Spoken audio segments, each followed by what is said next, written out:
Hi hello ಎಲ್ರಿಗೂ ನಮಸ್ಕಾರ. ಇವತ್ತಿನ ವಿಡಿಯೋಲಿ ನಾನು ಖಾರ ಪೊಂಗಲ್ ಮಾಡ್ತಾ ಇದ್ದೀನಿ. ಇದು ಮಾಡೋದು ತುಂಬ ಸಿಂಪಲ್ ಆಗಿದ್ರೂ ರುಚಿಯಾಗಿರುತ್ತೆ. ಬನ್ನಿ ನೋಡ್ಕೊಂಡು ಬರೋಣ. ಮೊದಲಿಗೆ ಇಲ್ಲಿ 1 ಕಪ್ ಅಷ್ಟು ಹೆಸರು ಬೇಳೆನ ತಗೊಂಡಿದ್ದೀನಿ. ಇದನ್ನ ಚೆನ್ನಾಗಿ ಅರೋಮಾ ಬರೋವರೆಗೂ ಫ್ರೈ ಮಾಡ್ಕೋಬೇಕು.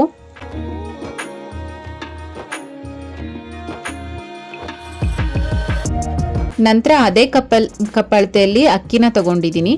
ಅಕ್ಕಿ ಮತ್ತು ಹೆಸರು ಬೇಳೆನ ಈಕ್ವಲ್ ಕ್ವಾಂಟಿಟಿಲಿ ತಗೊಳ್ಳೋದ್ರಿಂದ ಪೊಂಗಲ್ ಚೆನ್ನಾಗಿ ಬರುತ್ತೆ. ಇದೆಲ್ಲ ನೀಟಾಗಿ ವಾಶ್ ಮಾಡಿ ನಾನು ಯಾವ ಕಪ್ಪಲ್ಲಿ ಅಕ್ಕಿ ಬೇಳೆ ತಗೊಂಡಿದ್ನೋ ಆ ಕಪ್ಪಲ್ಲೇ 5 ಕಪ್ ನೀರನ್ನು ಸೇರಿಸ್ಕೊಂಡು ಚೆನ್ನಾಗಿ ಬೇಯಿಸ್ಕೋಬೇಕು. ನಂತರ ಒಂದು ಪ್ಯಾನ್ನ ಬಿಸಿ ಮಾಡಿಕೊಂಡು 2 ಟೇಬಲ್ ಸ್ಪೂನ್ ಅಷ್ಟು ತುಪ್ಪನ ಸೇರಿಸಿ ಸಾಸಿವೆ, ಜೀರಿಗೆ,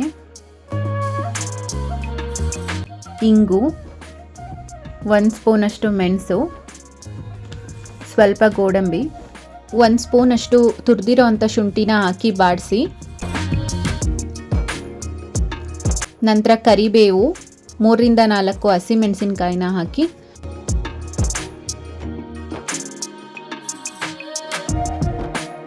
ಬೇಯಿಸಿರೋ ಅಂಥ ಅಕ್ಕಿ ಬೇಳೆನ ಸೇರಿಸ್ಕೊತಾ ಇದ್ದೀನಿ.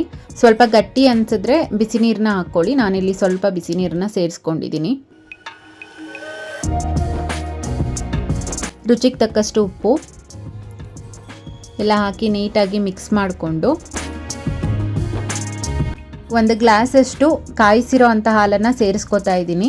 ಹಾಲನ್ನು ಸೇರಿಸೋದ್ರಿಂದ ಟೇಸ್ಟ್ ತುಂಬ ಚೆನ್ನಾಗಿರುತ್ತೆ.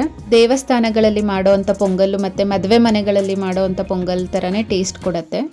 ನಂತರ ಸ್ವಲ್ಪ ಕೊತ್ತಂಬರಿ ಸೊಪ್ಪು, ತೆಂಗಿನಕಾಯಿ ತುರಿನ ಮಿಕ್ಸ್ ಮಾಡ್ಕೋತಾ ಇದ್ದೀನಿ. ಬೇಕಂದರೆ ನೀವು ಒಣ ಕೊಬ್ಬರಿನ ಸೇರಿಸ್ಕೋಬೋದು. ಇದರಲ್ಲಿ ಶುಂಠಿ ಮತ್ತು ಮೆಣಸು ಹಾಕಿರೋದ್ರಿಂದ ಬೇಗ ಡೈಜೆಸ್ಟ್ ಆಗುತ್ತೆ. ಮಕ್ಕಳಿಗೂ ಕೊಡೋದ್ರಿಂದ ಬೇಗ ಹಸಿವಾಗುತ್ತೆ ಮತ್ತು ಹೆಲ್ತಿ ಕೂಡ. ಇದನ್ನು ಡಯಟ್ ಮಾಡೋರು ತೊಗೋಬೋದು. ಹೆಸರು ಬೇಳೆ ಯೂಸ್ ಮಾಡಿರೋದ್ರಿಂದ ಹೈ ಪ್ರೋಟೀನ್ ಫುಡ್ಡು ಆಗುತ್ತೆ.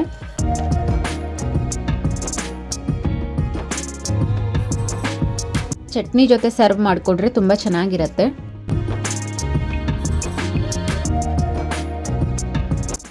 ಈ ವಿಡಿಯೋ ಇಷ್ಟ ಆದರೆ ಪ್ಲೀಸ್ ಲೈಕ್ ಮಾಡಿ, ಶೇರ್ ಮಾಡಿ, ಸಬ್ಸ್ಕ್ರೈಬ್ ಮಾಡಿ, ಸಪೋರ್ಟ್ ಮಾಡಿ. Thank you for watching.